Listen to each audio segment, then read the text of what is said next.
Congress party इतनी बड़ी उनकी पाप के जब बात आती है तो कांग्रेस की बोलती बंद हो जाती है। देश को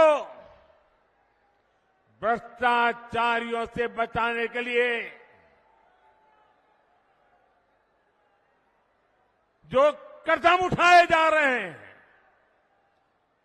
उनके खिलाफ एक बहुत बड़ी लड़ाई लड़ रही है और इसलिए बड़े बड़े भ्रष्टाचारी आज सलाखों के पीछे हैं।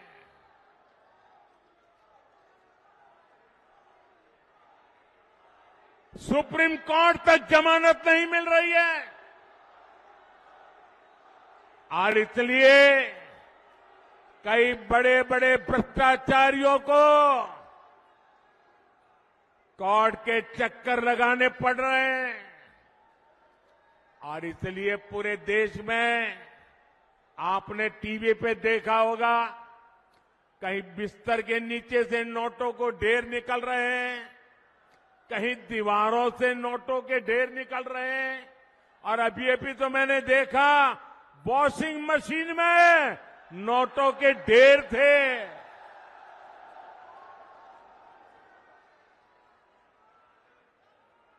साथियों, मैं भ्रष्टाचारियों पर सिर्फ कार्यवाही नहीं कर रहा, लेकिन मेरे देशवासी मेरी बात समझ लीजिए। मेरी गारंटी है इन भ्रष्टाचारियों ने, इन बेईमानों ने जिसका धन लूटा है उस धन को मैं लौटा भी रहा हूं। कांग्रेस की सरकार के दौरान गरीबों का, छोटे निवेशकों का, बैंकों का हजारों करोड़ रुपए हड़प लिया गया था।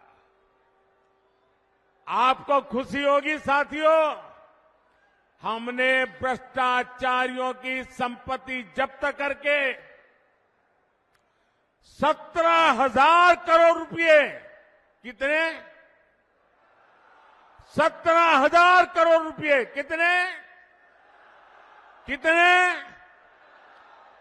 17,000 करोड़ रुपए से ज्यादा मैंने उन जिनके पैसे गए थे उनको वापस लौटा दिया है। जिनका पैसा गया है उनके पैसे वापस मिले, इसके लिए मैं लगातार काम कर रहा हूं। ईडी ने जो संपत्ति जब्त की है और अगर रिकॉर्ड मिलता है ये जिसके पैसे हैं उसी से पैसे गए हैं तो मोदी आपके पैसे वापस दिलवाने के लिए जी जान से लड़ने वाला है। और मैं आज मेरठ की ये धरती, क्रांतिकारियों की धरती, वीरों की धरती से भ्रष्टाचारियों को साफ साफ कह रहा हूं, भ्रष्टाचारी कान खोल के सुन लें। ये मोदी पर चाहे कितने भी हमले करे, ये मोदी है, रुकने वाला नहीं है।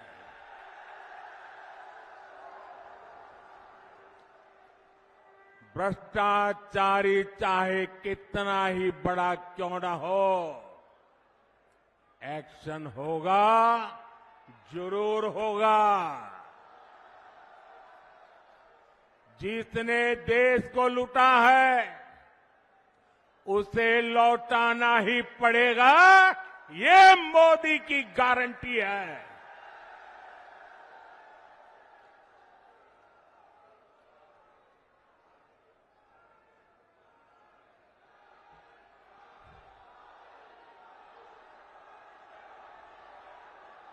साथियों, मेरठ की इस धरती का देश की अखंडता और एकता से बड़ा रिश्ता रहा है। ये स्वतंत्रता सेनानी वीर मंगल पांडे की कर्मभूमि है। ये धरती धनसिंह कोतवाल जैसे शूरवीर की धरती है। शौर्य की इस धरती से आज मैं पूरे देश को बताना चाहता हूं कि कैसे कांग्रेस और इंडी अलायंस देश की अखंडता और देश की एकता को तोड़ते रहे हैं। आज ही कांग्रेस का ये एक और देश विरोधी कारनामा देश के सामने आया है। तमिलनाडु में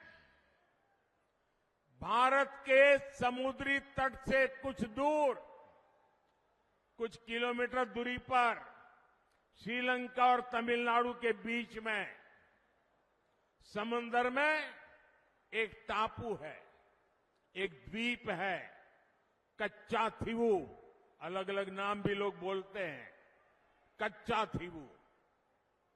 ये द्वीप सुरक्षा की दृष्टि से बहुत महत्वपूर्ण है। देश आजाद हुआ तब हमारे पास था और ये हमारे भारत का अभिन्न अंग रहा है। लेकिन कांग्रेस ने 4-5 दशक पहले कह दिया कि ये द्वीप तो गैर जरूरी है, फालतू है, यहां तो कुछ होता ही नहीं है। और ये कहते हुए मां भारती का एक अंग आजाद भारत में ये कांग्रेस के लोगों ने, इंडियन अलायंस के साथियों ने मां भारती का एक अंग काट दिया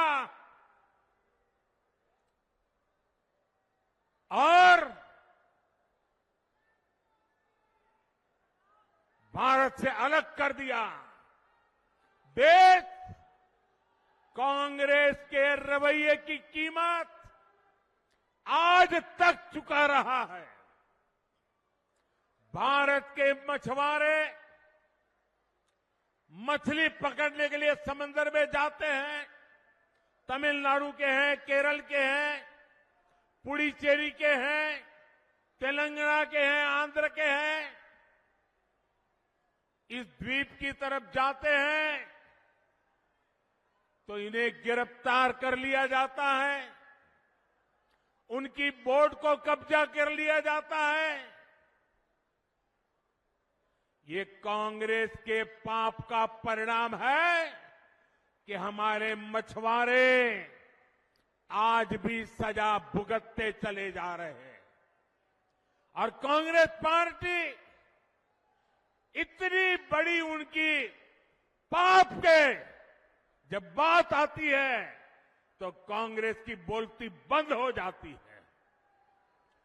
डीएमके जैसे दल जो कांग्रेस के साथी हैं, वे भी मुंह पे ताला लगा करके बैठ जाते हैं। आप मुझे बताइए, क्या ऐसा इंडी गठबंधन जिसने मां भारती का टुकड़ा करके दे दिया, क्या ऐसा गठबंधन देश हित में कोई फैसला ले सकता है क्या? देश का भला कर सकता है क्या? देश को एक रख सकता है क्या? साथियों, इंडी गठबंधन वाले ना देश के जवानों का हित सोच सकते हैं, ना ही देश के किसानों का हित सोच सकते हैं, ना ही देश के मछुआरों का हित सोच सकते हैं।